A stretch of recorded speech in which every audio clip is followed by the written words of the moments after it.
LeBron James, he's one of the greatest players ever in NBA history. He's one of the faces of the Mount Rushmore of NBA history. But if I ask you, with LeBron's decisions with the Los Angeles Lakers, did he destroy the Lakers for the next 10 years? And today I'll explain why I think LeBron destroyed the Los Angeles Lakers.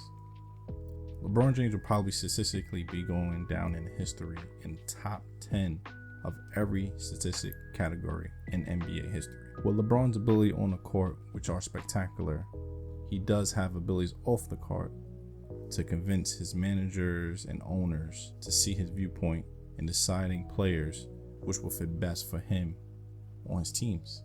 Throughout LeBron's career, everyone knows he made changes in Cleveland, he made changes in Miami, and everyone knows damn well he made changes with the Los Angeles Lakers. Even though all those changes may have won him a championship, he won a championship in Miami, he won a championship in Cleveland, and he won a championship in LA. But some people would say the championship in LA may have a little asterisk next to it because it was the Mickey Mouse, aka the Bubble Championship.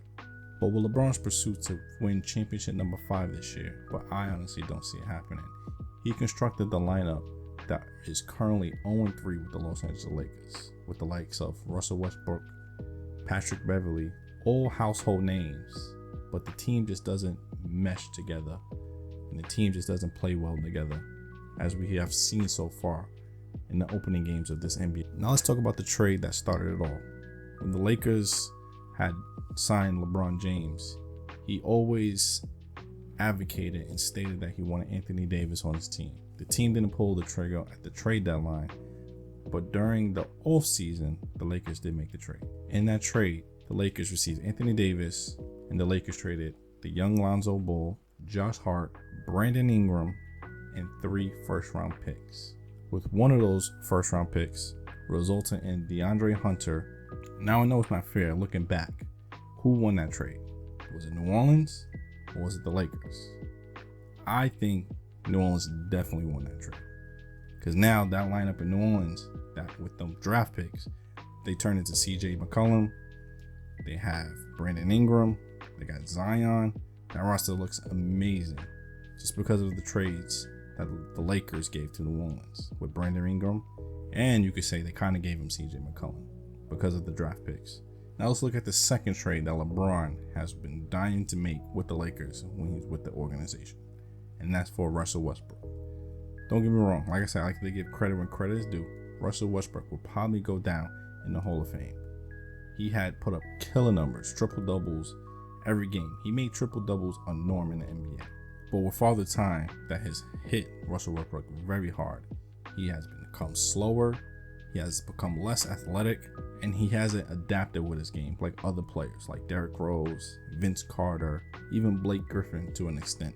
He hasn't developed a three-point shot, which you can see throughout his games. His jumper looks terrible. He throws up bricks. People call him West Brick, and he has looked honestly terrible on the court. I feel like with the Westbrook situation, if he wasn't with the Lakers, he would be better off elsewhere. He needs to be the guy, the focal point of the team. He doesn't really play well off the ball, which is what the Lakers need Westbrook to do, but that's not the type of player that he is. Now, with that Westbrook trade, the Lakers did get rid of a guy named Kyle Kuzma. Everyone knows Kyle Kuzma from the memes. He's young, but Kuzma has put up very good numbers and look like a very promising young talent in the NBA. During his stay with the Washington Wizards, Kyle Kuzma has been averaging 17 points per game, 8 rebounds per game, and 3 assists per game. Very solid numbers. And so far throughout this season, even though it's a few games and small sample size, he looks like a potential all-star. He's been averaging double-doubles and playing really well, shooting the 3 at a high efficient rate, and he looks good on the court. With all the moves that the Lakers have made, there has only been one championship in response to that team's trades. They have gave up their future, which they won't have a first-round draft pick till the 2027 draft. And a lot of people say, in order to build a team, you have to build it through the draft. And the Lakers do not have any draft picks. And as for the Lakers' current roster, they don't have any assets to trade for any young, promising, young, developing talents throughout the NBA. And they don't have any assets to trade for any draft picks in order to draft any young talents coming up in the future. And with the way the Lakers team has been developing, it looks like LeBron might not be there much longer.